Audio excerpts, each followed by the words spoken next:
Hi everyone, so I wanted to show you how I lightened up this denim jacket using a technique that I learned from Orly DIY. Now, all you need for this is some bleach, water, and a continuous mist bottle. So I started by mixing 50% water and 50% bleach.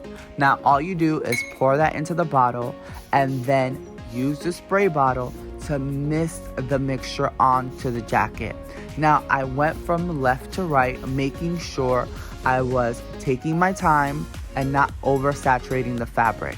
That's really important here because you want to make sure that you're taking your time and letting the bleach develop a little bit in between so you can see how the denim is changing and make adjustments as needed. Now, I decided to keep the collar on this jacket the original denim color, and I really liked how it turned out. It was so cute, and I'm gonna be using this in a future project, so please stay tuned and subscribe if you haven't already. But that's all I got for you in this video. If you like it, then give it a thumbs up.